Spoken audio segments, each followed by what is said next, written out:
بسم اللہ الرحمن الرحیم۔ السلام علیکم ویورز، کیا حال چال ہیں آپ لوگوں کی؟ امید ہے آپ لوگ خیریت سے ہوں گے۔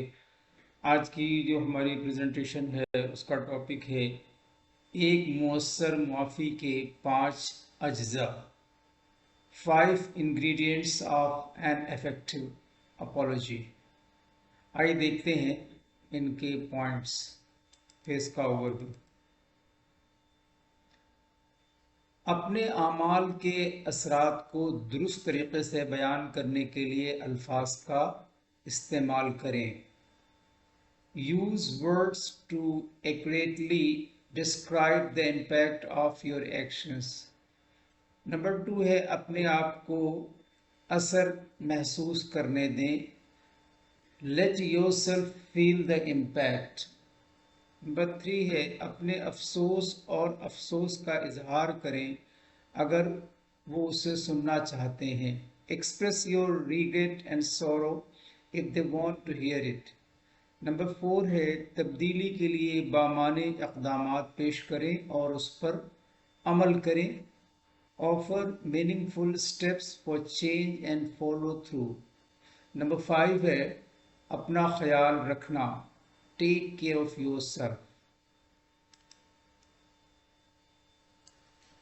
برائی اچھائی سے مٹتی ہے۔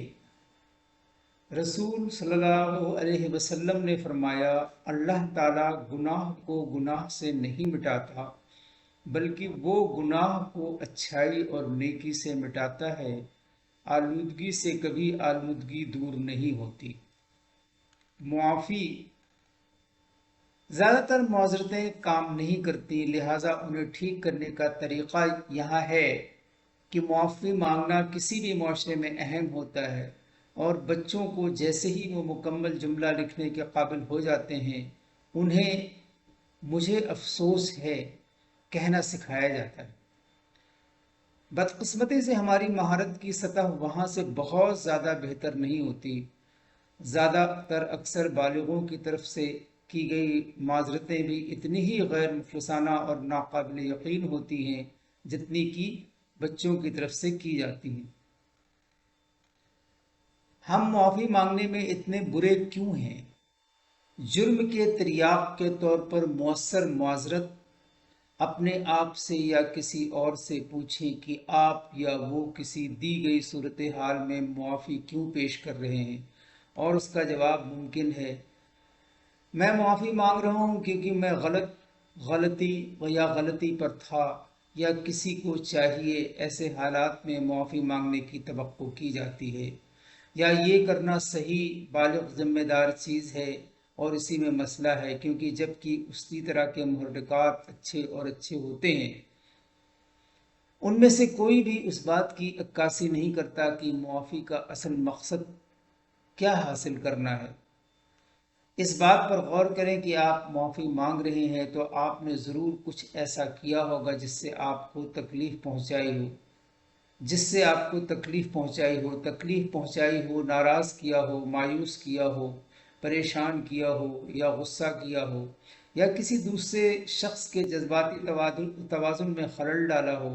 لہٰذا آپ کی معافی کا بنیادی مقصد اس شخص کے جذباتی بوجھ کو کم کرنا اور ان کی مستند معافی حاصل کرنا ہونا چاہیے۔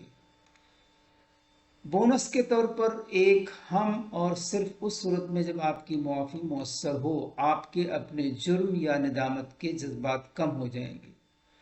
تاہم معافی کے مؤثر ہونے کے لیے انہیں دوسرے شخص کی ضروریات، احساسات پر توجہ مرکوز کرنی ہوگی، نہ کہ آپ کی اپنی۔ یہ بنیادی غلط فہمی ہے کہ معافی کا مرکز کسے ہونا چاہیے، کیونکہ بہت سے سیاستدان، کھلاڑی، دیگر مشہور شخصیات انہیں عوامی طور پر پیش کرتے وقت صریح طور پر غیر جانبدارانہ لگتے ہیں۔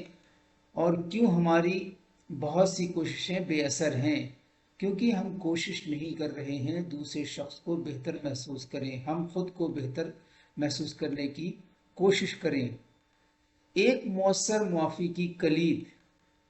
یہ ایک ایسا آلہ ہے جس کے ذریعے ہم اپنے اعمال کے نتائج کی ذمہ داری لیتے ہیں اور اعتماد اور احترام کی بحالی کی طرف قدم اٹھاتے ہیں۔ معافی کے مؤثر ہونے کے لیے یہ کچھ اجزاء شامل ہیں، جیسے کہ واضح طور پر مجھے معاف کر دو کا پیغام، جو ہوا اس کا اظہار افسوس، یہ تسلیم کرنا کہ سماجی اصولوں یا توقعات کی خلاف ورزی کی گئی، یا ہمدردی کا اظہار یا معافی مانگنا۔ ان اجزاء میں سب سے اہم، جسے ہم اکثر بھول جاتے ہیں، وہ ہمدردی کا اظہار ہے۔ دوسرے شخص کے لیے ہمیں معاف کرنے کے لیے اسے یہ دیکھنا چاہیے کہ ہم اپنے لیے وہ سب کچھ محسوس کرنے اور محسوس کرنے کے قابل تھے جن سے ہم نے اسے گزرنے پر مجبور کیا۔ یقین کے ساتھ ایسا کرنا اس سے کہیں زیادہ مشکل ہے جتنا لگتا ہے۔ آئیے دیکھتے ہیں آج کے کوٹس اور دیکھتے ہیں ان میں کیا پوائنٹس ہیں، کیا میسج دیا گیا ہے۔ توبہ کرنا خوش قسمتی کی علامت ہے، بدقسمت ہے وہ شخص جو اپنے گناہ کو گناہ نہیں سمجھتا۔ A good affirmation has 5 basic ingredients. It's a personal, it's positive, it's present tense, it's visual, and it's emotional. Thank you for watching and listening. Allah Hafiz.